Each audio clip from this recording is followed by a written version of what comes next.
Kitab Ezra pasal 9 ayat 8 sampai 10. Demikian firman Tuhan.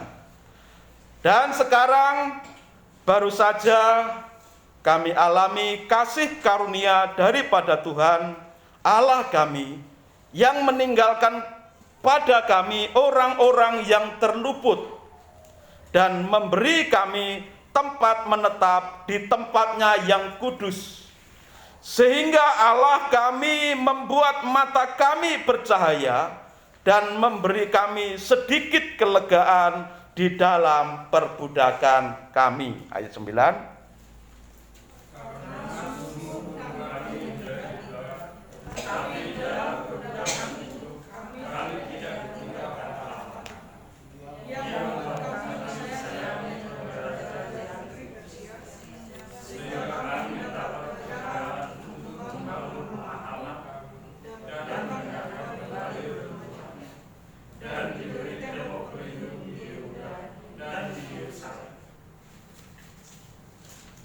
Tetapi sekarang, ya Allah kami, apa yang akan kami katakan sesudah semuanya itu, karena kami telah meninggalkan perintah-Mu yang Kau perintahkan dengan perantaraan hamba-hamba-Mu, dan seterusnya, saudara.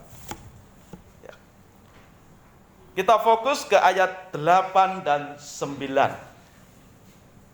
Tema dari firman Tuhan pada pagi ini yaitu kelegaan dalam kesesakan. Kelegaan dalam kesesakan. Selama kita hidup, tentu kita pernah mengalami masa-masa yang sulit. Mungkin secara ekonomi, ya, secara umum ya, global, sedunia mengalami krisis. Tapi di masa krisis secara global dunia ini, Tuhan tetap menunjukkan kuasanya, pertolongannya kepada saudara. Sehingga walaupun dunia mengatakan situasi krisis, situasi sulit, Tuhan tetap menunjukkan penyertaannya. Sehingga dalam situasi yang kata dunia, krisis, sulit, tetap ada kelegaan, ada pertolongan Tuhan. Di masa pandemi, walaupun situasinya sulit, saudara, secara dunia, seluruh dunia mengalami kesulitan saat pandemi terjadi. Apakah kita tidak mengalami kesulitan juga? Mengalami. Kita juga mengalami dampaknya. Tapi kalau kita rasa-rasakan dan kita renungkan, di masa-masa sulit pandemi yang sudah kita lewati, sesulit apapun itu, Tuhan tetap menunjukkan pertolongannya, anugerahnya. Sehingga kita tetap merasakan, oh ada kelegaan, tetap ada pertolongan Tuhan di tengah-tengah situasi krisis. Mungkin bahkan ada di antara kita yang sampai terkena COVID, termasuk saya. Tapi di masa-masa sesulit itu pun saya rasakan dan saya renungkan, tangan Tuhan masih memberikan kelegaan, kebebasan, kemerdekaan di dalam diri saya. Tentu saudara juga yang mengalami masa sulit saat pandemi, mungkin bahkan terjangkit, juga mengalami hal yang sama. Dunia mengalami masa-masa sulit saat pandemi, saudara juga bahkan terjangkit mungkin saat pandemi. Tetapi di masa sesulit itu pun, tangan Tuhan tetap memberikan pertolongan.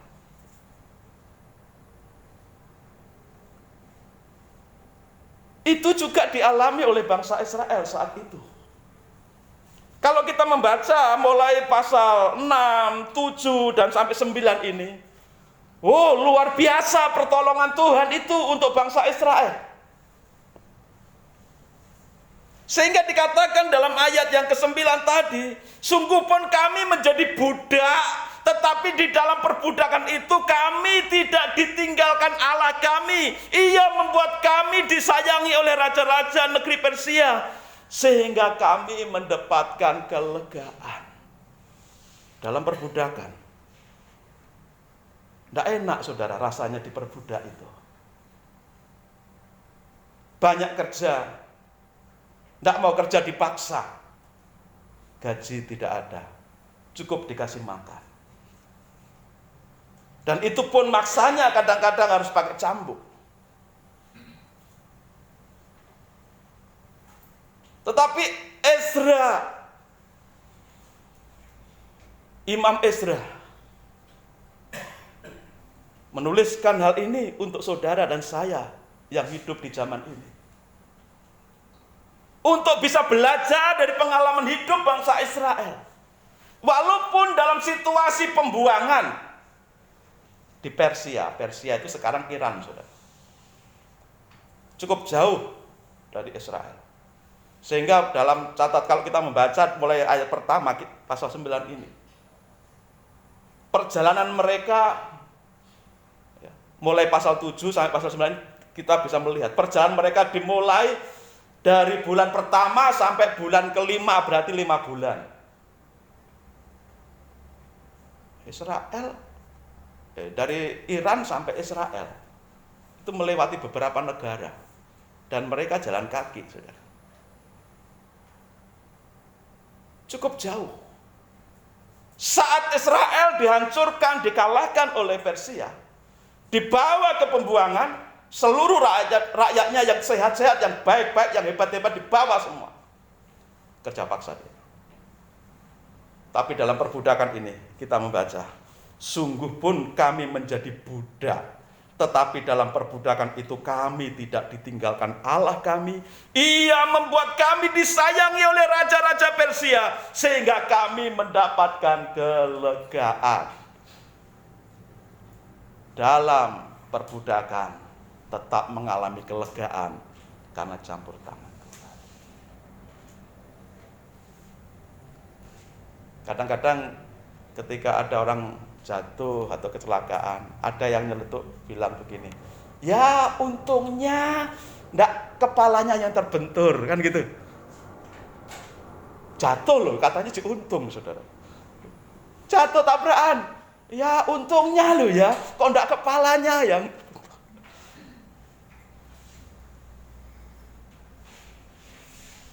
Dalam situasi yang sulit masih ada rasa untung, kelegaan karena campur tangan Tuhan. Dalam masa-masa yang kelihatannya celaka tetapi masih ada keuntungan karena tangan Tuhan tetap menopang.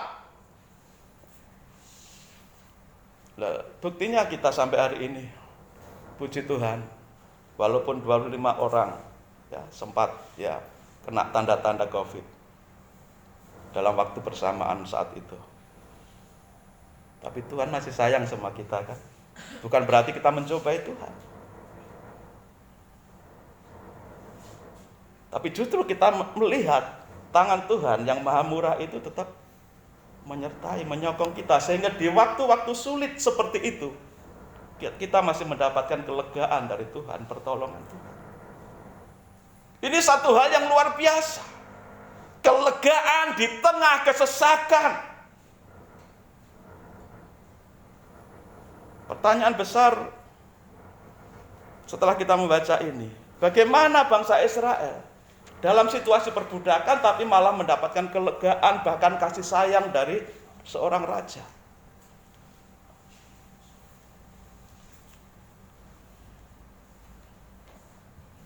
Dan pada saat itu Raja Artasasta ya, memerintahkan kepada Ezra. Perintahnya itu nyeleneh, saudara. Sebagai orang yang tidak percaya Tuhan, tapi malah melakukan perintah yang nyeleneh menurut kita. Tapi intinya, kalau Tuhan mau melakukan satu pekerjaan besar, Tuhan bisa pakai siapa saja. Kalau Tuhan mau melakukan pekerjaan besar untuk umatnya, Tuhan bisa pakai siapa saja dan apa saja supaya umatnya mendapatkan kelegaan. Dalam hal ini Raja Artasasta yang tidak mempercayai Tuhan, tidak beriman kepada Yehova, tapi memiliki satu perintah yang luar biasa pada saat itu, agar orang-orang Israel yang mencintai Tuhan Allahnya kembali ke Yerusalem untuk apa? Memperbaiki bait Allah yang sudah hancur. Bangunan fisiknya masih banyak ada, tetapi hiasan-hiasan, aksesoris yang terdiri dari emas dan perak itu sudah dicongkeli semua. Karena bait Allah yang dibuat oleh Salomo itu dilapisi dinding-dindingnya, tiang-tiangnya semuanya itu dengan emas dan perak dan berbagai permata. Bahkan semua peralatan bait suci itu dibawa, dinding-dindingnya yang mengandung emas, mengandung perak, mengandung permata itu dicongkeli semua, dibawa ke Babel pada saat itu, ke Persia termasuk waktu itu. Dan di zaman pemerintahan Artasasta inilah ada perintah yang luar biasa, di luar pemikiran manusia. Tidak mungkin itu terjadi. Tetapi kalau Allah mau bekerja, menolong, memberikan kelegaan kepada umatnya, apa saja bisa dipakainya. Siapa saja bisa dipakai Tuhan. Sehingga Raja Artasasta ini bukan hanya Raja Artasasta. Raja Artasasta ini punya penasihat-penasihat yang luar biasa. Dan 7 penasihatnya itu pun menyetujui, memberikan nasihat yang sama dengan pemikiran Artasasta, agar bangsa Israel diizinkan kembali ke Yerusalem, memugar, memperbaiki, merenovasi bait Allah. Bahkan yang luar biasa lagi apa saudara? Perjalanan mereka dibiayai dengan dana kerajaan. Dan bukan hanya itu, kalau bapak-bapak, ibu-ibu yang membaca, ikut dalam klub baca Alkitab, saudara bisa lihat itu. Berapa banyak harta yang bisa mereka minta kepada bupati, raja-raja kecil yang ada di bawahannya kerajaan Persia. Dan surat itu dipegang oleh Ezra. Dan surat itu disebarkan ke seluruh bupati, ke seluruh raja-raja yang ada di bawah naungan kerajaan Persia. Bisa meminta perak sampai 100, apa istilahnya? Kalau dalam kilogram sekitar 3.400 kilo. Bisa menggunakan apa saja yang diminta oleh Ezra. Dan itu satu hal yang luar biasa. Diberi istilah Jawanya diajangi ombo. Diberi kesempatan seluas-luasnya untuk Ezra meminta apa saja kepada bupati, raja-raja yang ada di bawah pemerintahan Raja Artasasta untuk membangun bait Allah. Itu masa kelegaan yang luar biasa. Dan kita bisa belajar dari sini bagaimana masa kelegaan di tengah situasi perbudakan, kesesakan itu bisa terjadi. Apa yang membuat ada kelegaan di saat kesesakan itu terjadi? Ya, yang pertama ayat 8 sudah menyatakan, dan sekarang baru saja kami alami kasih karunia daripada Tuhan Allah kami, yang meninggalkan pada kami orang-orang yang terluput dan memberi kami tempat menetap di tempatnya yang kudus, sehingga Allah kami membuat mata kami bercahaya dan memberi kami sedikit kelegaan di dalam perbudakan kami. Kelegaan yang dialami oleh bangsa Israel saat itu karena kasih karunia Tuhan. Karena Tuhan masih sayang kepada bangsa Israel. Kalau sampai hari ini Israel dan Irak masih musuhan, itu sejak dulu sudah seperti itu. Sejak dulu sudah seperti itu.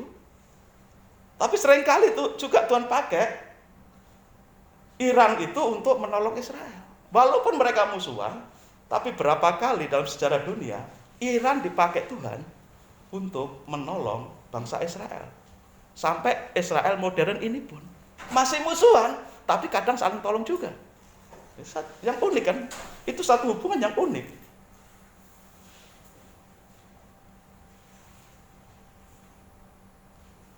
Itulah kasih karunia Tuhan. Musuh loh ya, bisa menyayangi. Orang Israel kan musuhnya orang Iran. Tapi Raja Persia, Iran yang sekarang itu, bisa menyayangi orang Israel.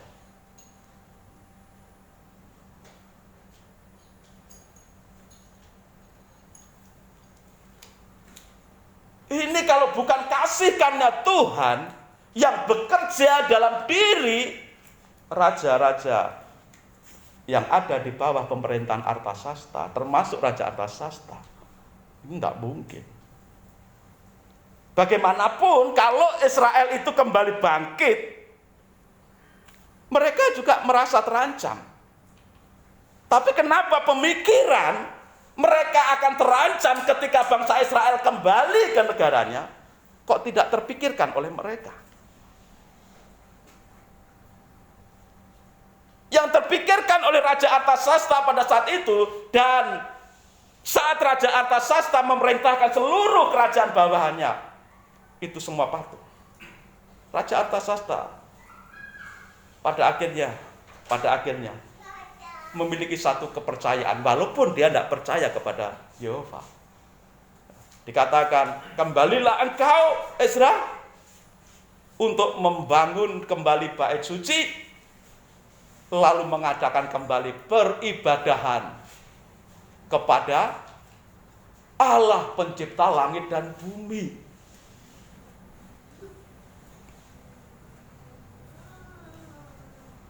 Kasih karunia Tuhan itu luar biasa untuk umat bangsa Israel dan untuk saudara dan saya. Kadang dengan kekuatan sendiri kita tidak akan bisa melepaskan diri dari kesulitan. Saudara, ketika situasi COVID, kita tidak akan bisa melepaskan diri dengan kekuatan kita sendiri. Kita saling menolong aja tidak bisa, karena semua sudah dikondisikan. Harus yang sakit di rumah sakit tidak bisa saling jenguk. Yang sehat pun tidak bisa menjenguk yang sakit, karena ada karantina. Dalam situasi seperti itu, kalau kita hanya mengandalkan kekuatan sendiri, tidak bisa. Dan itu semua, kalau kita bisa melewati masa-masa sulit itu karena kasih kemurahan Tuhan. Makanya kalau kita membaca sejak beberapa hari yang lalu, mulai pasal 7, selalu dikatakan, tangan kemurahan Allah melindungi kami. Tangan kemurahan Allah melindungi kami. Tangan kemurahan Allah melindungi kami. Terus itu dikatakan seperti itu oleh Ezra. Tangan kemurahan Allah itulah kasih karunia Tuhan, yang kita sendiri tidak bisa berbuat apa-apa tanpa Tuhan yang menolong, membuka jalan, membuat jalan, memakai apapun, siapapun. Musuh sekalipun bisa dipakai oleh Tuhan, seperti Raja Artasasta dan seluruh bawahannya. Bisa dipakai oleh Tuhan supaya umatnya bisa mengalami pertolongan, kelegaan di masa-masa sulit. Jadi selalu kita membutuhkan kasih karunia Tuhan. Kalau kasih karunia Tuhan, maka kita mencarinya harus di dalam Tuhan. Kalau kita ingin mengalami kelegaan di masa susah, di masa sulit, kalau kita ingin mengalami pertolongan Tuhan di masa-masa yang penuh dengan kesulitan, maka kita harus mencari di dalam Tuhan. Karena hanya kasih karena Tuhan yang bisa memberikan jalan bagi kita. Dalam kitab Amsal pasal 21 ayat 1.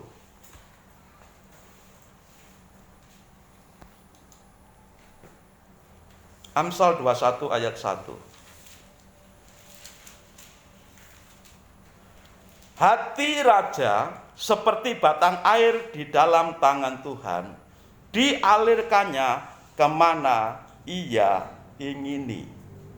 Sekali lagi, Amsal 21 ayat 1. Hati raja seperti batang air di dalam tangan Tuhan, dialirkannya kemana ia ingini.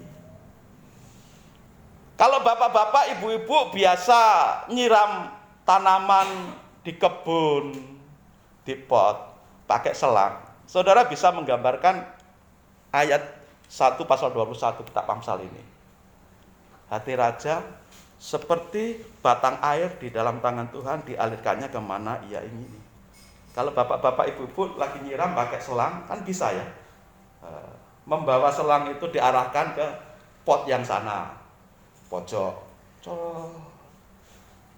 lalu diarahkan lagi ke yang pojok sana, karena jauh, semburkan ke sana. Yang dekat diarahkan lagi ke dekat. Seperti itu gambarannya. Air keran yang melewati selang bisa diarahkan kemana saja, ke pot mana saja, ke tanaman mana saja yang membutuhkan air. Hati seorang raja, walaupun dia musuh, hanya Tuhan yang bisa nyetir hatinya manusia. Hanya Tuhan yang bisa mengarahkan hatinya manusia kemana dia mengasihi. Kemana hatinya seorang raja ini diarahkan. Walaupun dia katanya seorang ateis, tidak percaya Tuhan, tapi Tuhanlah yang bisa mengontrol hati, mengendalikan hati manusia, lalu diarahkan kepada umatnya. Seperti hatinya Raja Artasasta ini. Dia menganggap bahwa apa yang disembah bangsa Israel itu sama seperti sembahan yang lain, bangsa-bangsa lain. Tapi Tuhan pakai hati Raja Artasasta itu, hatinya itu diarahkan kepada Ezra dan orang-orang Israel. Sehingga apa yang terjadi? Dalam perbudakan mereka justru mengalami kelegaan. Ada Ezra, nanti ada Nehemia berikutnya. Dan sebelum itu, sebelum mereka kembali ke Yerusalem, jauh sebelum mereka kembali ke Yerusalem, zamannya Ezra, Nehemia, ada yang namanya Sadrak, Mesak, Abednego, Daniel. Semuanya mengalami kelegaan di tengah kesesakan perbudakan. Dan saat ini kita membaca, sampai detik terakhir Raja Artasasta memerintahkan, hati Raja Artasasta diarahkan seperti batang air Tuhan arahkan kepada Ezra dan kawan-kawannya untuk kembali ke Yerusalem. Itu kasih karena Tuhan. Kalau kita merindukan kasih karena Tuhan, kuncinya hanya satu: dekat dengan Tuhan, bangun hubungan dengan Tuhan. Di masa-masa sulit, di masa-masa kepepet, seperti tidak ada jalan bagi kita, Tuhan bisa buka jalan dengan caranya melalui orang-orang yang tidak terduga, yang tidak kita sangka pada awalnya. Wong musuh aja bisa diperdamaikan oleh Tuhan kalau Tuhan mau, kalau hidup kita benar. Hati Raja Artasasta yang seharusnya menjadi musuh bangsa Israel, malah di hatinya itu sayang kepada bangsa Israel. Itu sebabnya ketika saudara dalam kesulitan, kesesakan, ingatlah kisah ini, bahwa dalam situasi sesulit apapun, kelegaan selalu ada ketika kasih karunia Tuhan ada dalam diri saudara dan saya. Hal yang kedua, ayat yang ke-9. pasal 7 ayat 9 sampai 10. Pasal 7 ya, pasalnya pasal 7 sekarang. Kenapa masa kelegaan itu ada di tengah kesesakan orang Israel? Yang pertama tadi karena kasih karena Tuhan, yang kedua karena tekad untuk setia ikut Tuhan. Ezra pasal 7 ayat 9 dan 10. Tepat pada tanggal 1 bulan pertama, ia memulai perjalanannya pulang dari Babel, dan tepat pada tanggal 1 bulan kelima, ia tinggal di Yerusalem. Ini perjalanan Ezra waktu kembali ke Yerusalem. Dikatakan tepat pada tanggal 1 bulan pertama, tanggal 1 bulan pertama. Sampai di Yerusalem tanggal 1 bulan kelima.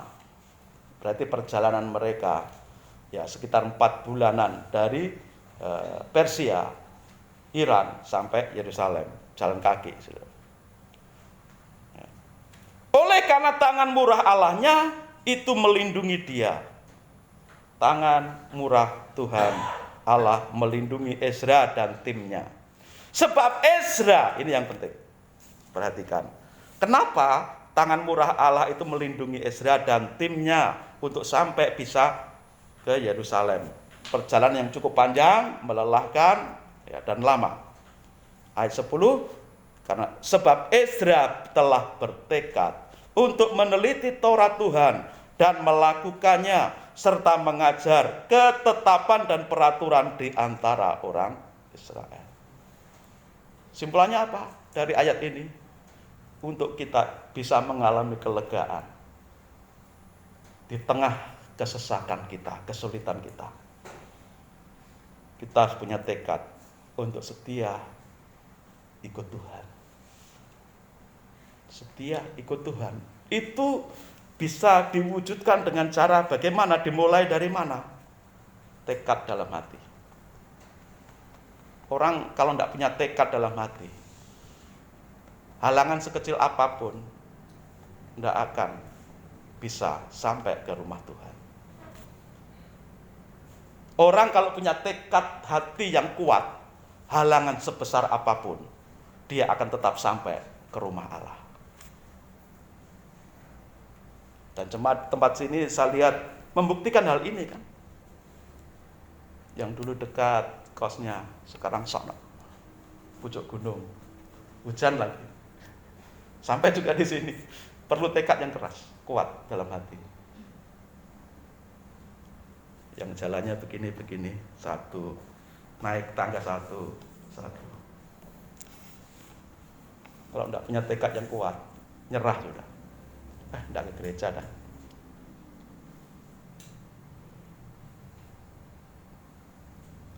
Harus punya tekad yang kuat seperti Ezra. Dikatakan sebab Ezra telah bertekad. Tekad untuk setia itu diwujudkan dengan meneliti apa? Taurat Tuhan, kitab Tuhan. Lalu melakukannya serta mengajar ketetapan dan peraturan itu di antara orang Israel.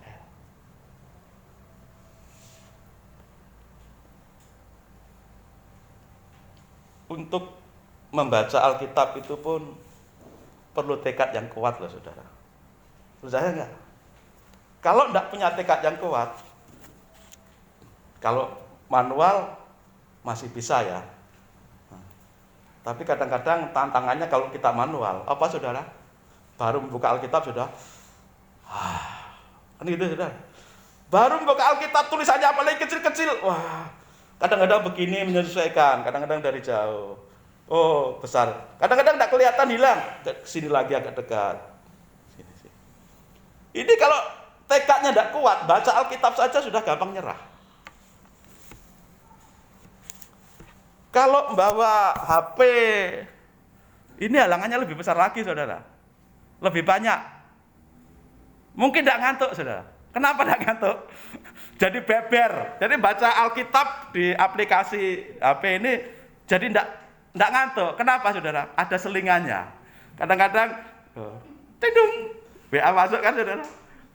Ini tidak dingdung karena apa? Sudah di mode terbang, mode pesawat. Jadi tidak akan masuk WA atau yang lain-lain. Notifikasi tidak akan masuk karena sudah di mode pesawat. Jadi tidak ada halangannya, saudara. Tapi kalau tidak di mode pesawat, halangannya itu banyak. Baru asik konsentrasi baca, sudah dingdung. Dari pacar ini. Ada apa ini? Mau ngajak kemana ini? Makan di mana ini? Jam berapa ini? Di angkringan mana ini? Saudara, seperti itu. Makanya perlu tekad yang kuat. Ya kalau datang ke gereja kan ada jarak, makan waktu lama. Baca Alkitab ini halangannya luar biasa, maka harus punya tekad yang kuat dalam hati. Godaannya banyak untuk kita bisa baca Alkitab dengan fokus. Maka Ezra ditulis di sini, Ezra telah bertekad meneliti Taurat Tuhan, bukan hanya meneliti, bukan hanya membaca, merenungkan dan meneliti apakah benar demikian, tetapi juga bertekad untuk melakukannya.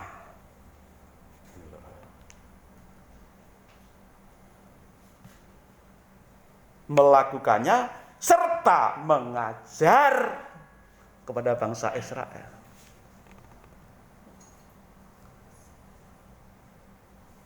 Untuk meneliti dan mengajar, jangan pikir itu tugasnya pendeta, itu tugasnya penginjil, itu tugasnya penatua saja, itu tugasnya guru sekolah minggu saja. Jangan. Siapapun umat Tuhan yang ingin bertumbuh harus belajar. Punya tekad seperti Ezra ini, meneliti, belajar firman Tuhan, dan apa yang dipelajari itu bisa diajarkan kepada orang-orang dalam bahasa-bahasa Kisah Rasul. Apa yang sudah dipelajari itu, apa yang sudah dialami itu disaksikan, diceritakan, disampaikan kepada orang lain. Dan Ezra mendapatkan kasih karunia yang pertama. Ezra dan bangsa Israel punya tekad yang kuat untuk meneliti firman Tuhan itu, untuk melakukan firman Tuhan itu, dan untuk mengajar orang lain. Jadi meneliti, melakukan, mengajar. Ini punya dampak yang sangat besar untuk pertumbuhan rohani setiap orang percaya. Dampak besar bagi Ezra dan bangsa Israel yang punya tekad untuk meneliti, melakukan, dan mengajar.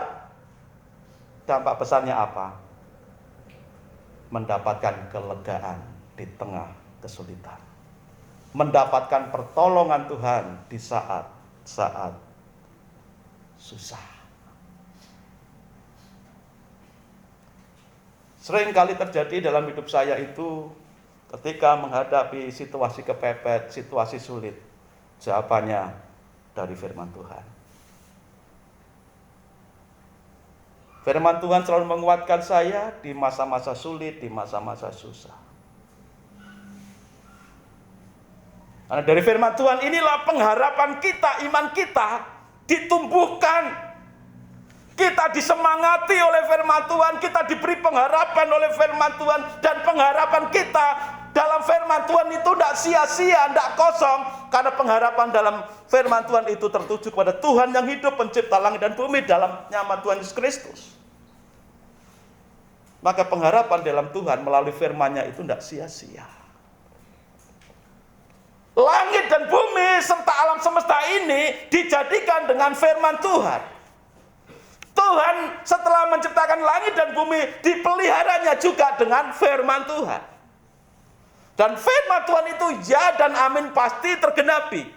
Maka siapapun yang punya tekad kuat meneliti firman Tuhan, melakukannya firman Tuhan, dan mengajarkan firman Tuhan, akan selalu mendapatkan kelegaan, pertolongan yang dari Tuhan seperti yang dibutuhkannya. Mazmur 1 ayat 2 dan 3. Mazmur 1 ayat 2 dan 3.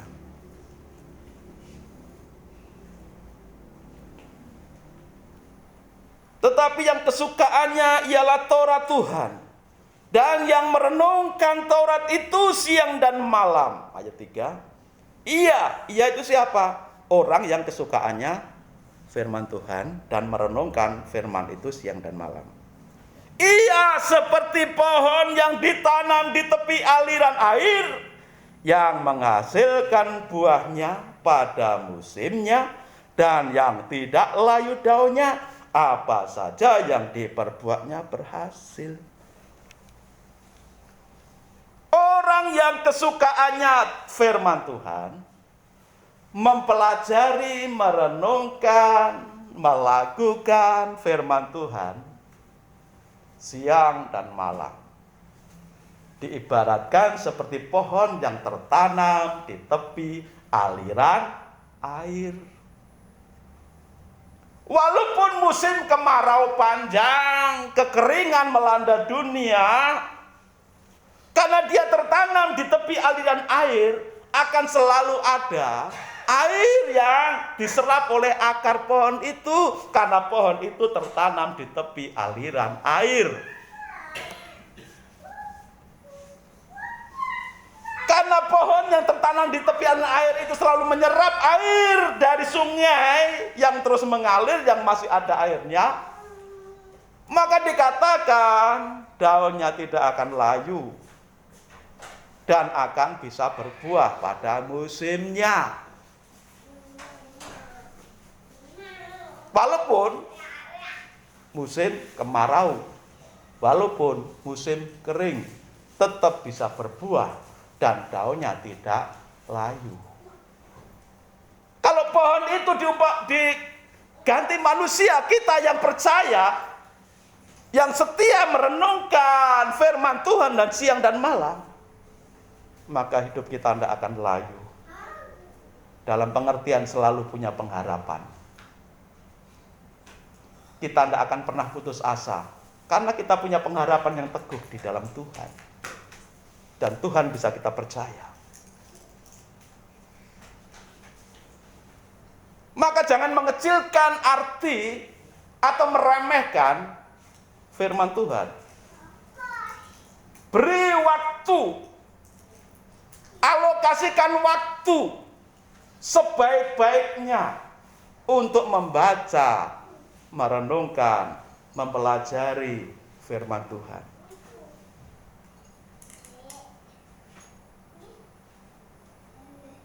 Firman Tuhan itu ibarat air yang mengalir, yang membuat hidup kita tidak akan mengalami masa kering, walaupun dunia mengalami kekeringan. Firman Tuhan itu ibarat air yang terus ada di sekeliling kita, walaupun masa-masa kemarau panjang,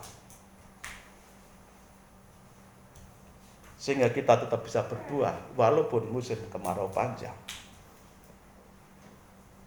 Dan buahnya buah yang manis karena cukup air. Ada pohon yang tetap bisa berbuah, tapi kan tidak pernah, karena kekurangan air dan tidak pernah disiram, buahnya itu tidak akan manis, karena sama sekali tidak dapat air.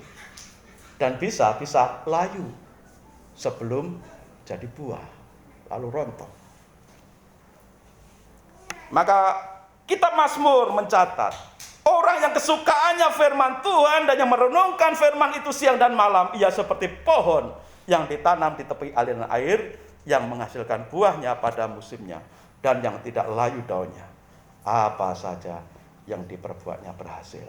Karena setiap tindakan, setiap langkahnya selalu dalam nama Tuhan, berjalan dalam pimpinan firman Tuhan, pimpinan Tuhan.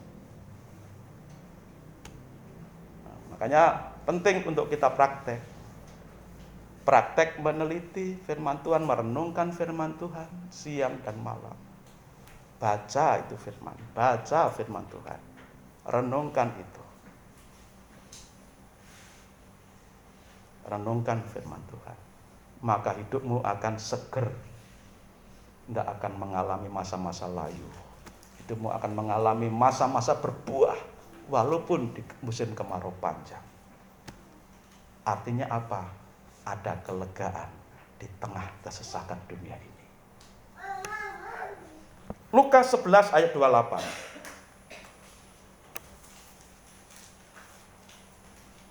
Lukas 11 ayat 28. Tetapi Yesus berkata, yang berbahagia ialah mereka yang mendengarkan firman Allah dan yang memeliharanya. Yang berbahagia adalah yang mendengarkan firman Allah dan memeliharanya. Saudara bahagia enggak mendengarkan firman Allah? Saudara bahagia enggak dengarkan firman Tuhan? Alkitab berkata, Tuhan Yesus bersabda yang berbahagia. Kata berbahagia itu sebenarnya bisa diterjemahkan juga diberkatilah.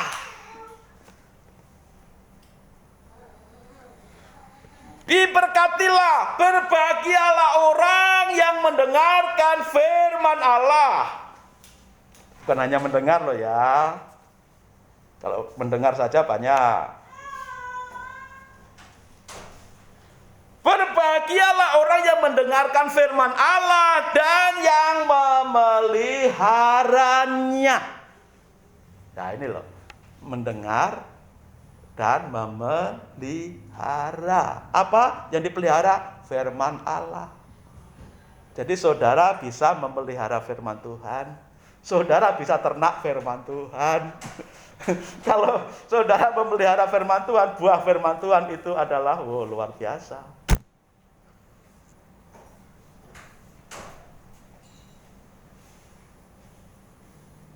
Firman Tuhan itu yang menyemangati. Makanya ada satu buku yang judulnya apa ya? Firman Allah saat dibutuhkan. Judulnya begitu. Isinya apa buku itu? Di saat sakit ayatnya ditulis. Di saat kekurangan ayatnya ditulis. Cuma menulis ayat-ayat saja. Di saat merasa sepi sendiri ada ayat-ayatnya. Di saat ditolak seseorang ditulis ayatnya, ada. Coba cari di online juga ada itu bukunya.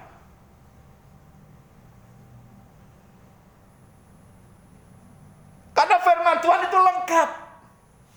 Di saat sakit, di saat putus asa, di saat tidak ada pengharapan, di saat ditinggalkan orang yang dikasih, di saat merasa Tuhan itu terasa jauh, di saat apapun pergumulanmu, masalahmu hari ini, apapun situasimu, firman Tuhan itu jawaban yang lengkap ada di sana.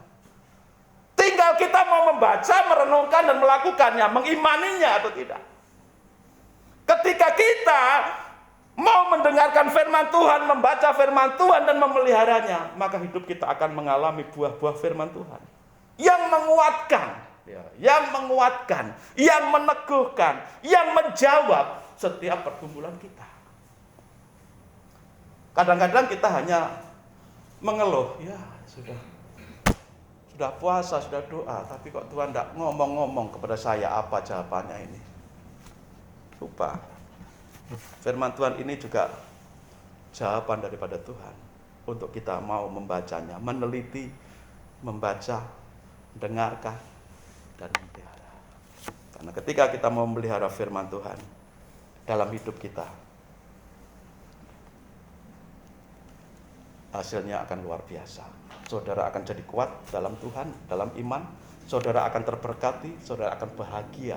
Walaupun situasi masa-masa kering, walaupun situasi dunia dalam situasi kemarau panjang, walaupun situasi dunia, ya dikatakan seperti lagu tadi, langit jadi kelam. Walaupun 1.000, 10.000 rebah di sana sini, tidak takut. Kenapa tidak takut? Firman Tuhan sudah berkata, aku menyertai engkau sampai sudah di sana. Kalau saudara tidak mengimani ayat ini, saudara akan tetap takut. Jangankan 1.000, 10.000 yang rebah di kiri kanan. Orang lagi sakit parah aja kita takut kok. Kenapa? Karena kita tidak tahu firman Tuhan. Mungkin cuma mendengar firman Tuhan, tapi tidak mau memelihara dalam hidup kita, mengimaninya, mengamininya. Jadi ketika kita membaca, merenungkan firman Tuhan, melakukan firman Tuhan, memelihara firman Tuhan, maka hasilnya dahsyat. Ada kelegaan di tengah kesusahan. Saudara akan mendapatkan kekuatan di tengah saudara mengalami kelemahan. Ketika saudara mau membaca firman Tuhan dan mengimaninya, memeliharanya dalam hidup, saudara akan mengalami kesembuhan di tengah kesakitan.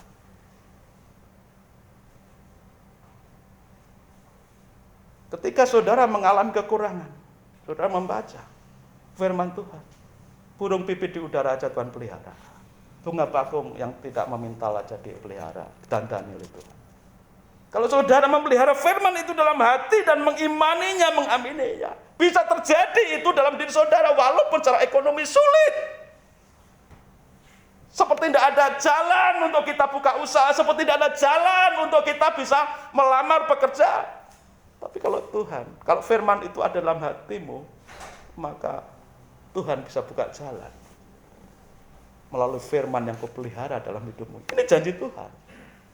Yang berbahagia adalah orang yang mendengarkan firman itu dan memeliharanya. Maka peliharalah firman Tuhan. Dengan cara bagaimana kita pelihara? Hidupi firman itu dalam hidupmu.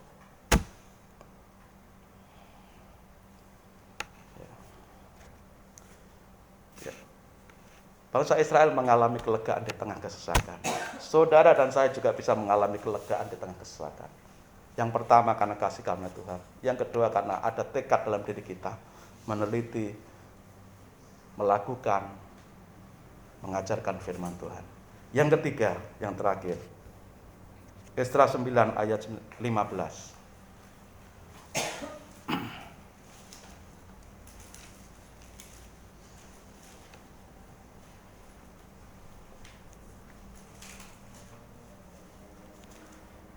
Esra 9:15, ya Tuhan Allah Israel, Engkau maha benar, sebab kami masih dibiarkan tinggal sebagai orang-orang yang terluput, seperti yang terjadi sekarang ini. Lihatlah, kami menghadap hadirat-Mu dengan kesalahan kami.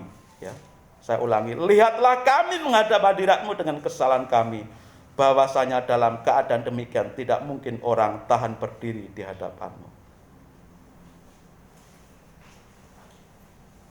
Mengaku dosa, bertobat, itu penting di hadapan Tuhan. Itu yang membuat hati Tuhan mencurahkan kasih karunia-Nya bagi saudara dan saya. Seperti hati Tuhan tercurah, penuh dengan kemurahan untuk bangsa Israel saat itu. Mau mengakui kesalahan di hadapan Tuhan. Esra dalam doanya itu sebenarnya bukan dosanya Esra sendiri.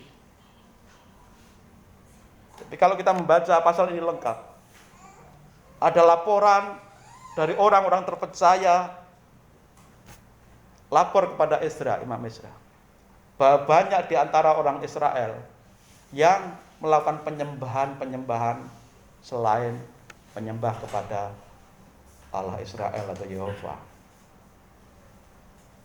Bukan hanya itu, bangsa Israel juga banyak melakukan satu kehidupan seperti kehidupan orang-orang yang tidak mengenal Tuhan, hidup dalam perzinahan.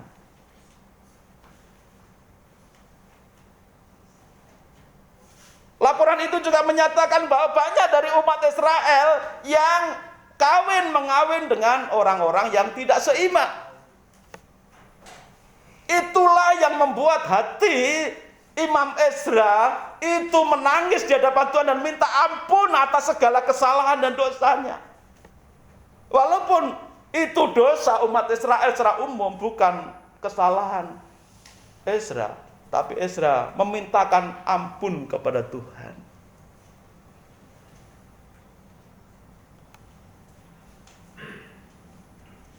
penting untuk ditanamkan dalam hati. Bertobat, mengakui dosa, itu akan menghasilkan kelegaan. Saudara pernah nggak nyimpen satu kesalahan, berusaha ditutupi terus terhadap orang tua, terhadap kekasih, terhadap pasangan? Pernah nggak nyimpen sesuatu yang memang salah itu, tapi disimpan terus, berusaha ditutupi? Enak nggak rasanya menyimpan sesuatu yang salah supaya tidak diketahui orang lain? Apakah hatimu ada sejahtera ketika menyimpan sesuatu itu yang salah itu? Saya yakin ketika saudara menyimpan hal yang salah dalam diri, berusaha ditutupi terhadap orang lain, tidak akan pernah mengalami damai, tidak akan mengalami keluasan hati, kelegaan hati. Terus ada was-was, ada ketakutan, ada kekhawatiran diketahui kesalahan itu. Maka salah satu cara untuk kita mengalami kelegaan dari rasa was-was, khawatir, dan tidak tenang, akui saja kesalahan itu. Terhadap Tuhan juga begitu. Apakah Tuhan tidak tahu? Seringkali kesalahan kita adalah menganggap Tuhan tidak tahu bahwa kita bersalah. Kita berusaha menutup-nutupi di hadapan Tuhan. Bahkan kita berusaha membela diri di hadapan Tuhan. Tetapi Ezra mengajarkan kepada kita, akuilah kesalahan di hadapan Tuhan dan bertobatlah. Itu cara supaya hati kita mengalami kelegaan dari setiap kesesakan. Ezra mengakui kesalahan bangsa Israel dan mohon pengampunan Tuhan. Tetapi selanjutnya Ezra tidak tinggal diam. Akhirnya Ezra juga menegur bangsa Israel yang menikah, kawin-mengawin dengan orang-orang yang tidak seiman. Menegur mereka yang hidup dalam persinahan, menegur mereka yang hidup dalam penyembahan-penyembahan selain kepada Tuhan Allah Israel. Akhirnya terjadilah pertobatan massal. Dan itu membuat bangsa Israel benar-benar mengalami kelegaan. Jika saudara dan saya merindukan kelegaan dalam setiap sisi kehidupan, kelegaan dalam hal ekonomi, kelegaan dalam hal sakit penyakit, kelegaan dalam hal perhubungan, kelegaan dalam hal apa saja, ada kasih karunia Tuhan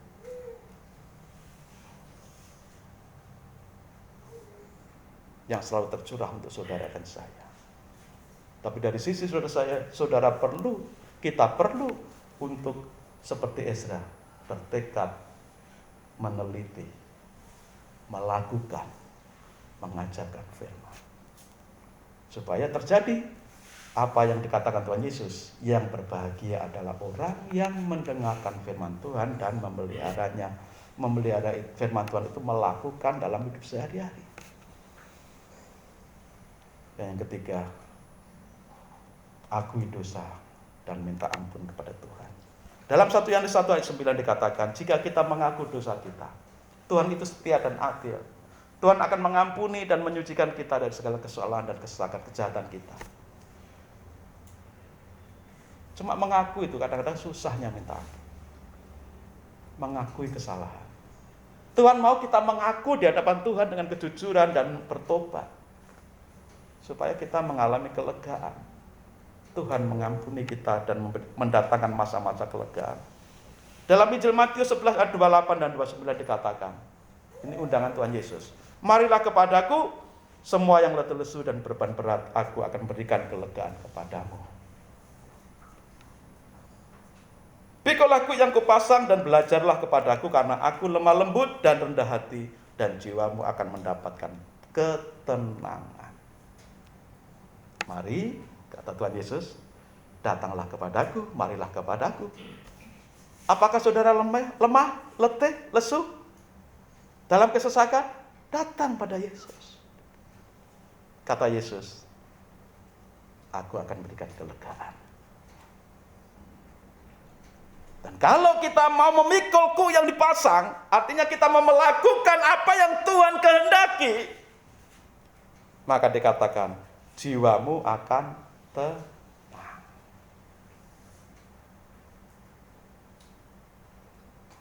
Masa kelegaan hati, masa ketenangan jiwa, ini loh yang kita butuhkan hari-hari ini. Di saat banyak berita-berita yang menggetarkan hati, menakutkan, di saat banyak berita-berita hoax, di saat banyak sekali informasi-informasi yang tidak benar, yang membuat takut hidup kita, lebih baik kita datang kepada Tuhan, supaya hati kita dilegakan, dilepaskan, diberi ketenangan jiwa oleh Tuhan. Saudara dan saya, mari. Bila saudara dan saya ingin mendapatkan kelegaan, ketenangan, tidak ada jalan lain. Hanya 3 itu. Kasih karena Tuhan, bertekad setia kepada Tuhan, mohon ampun atas dosa dan mau bertobat di hadapan Tuhan.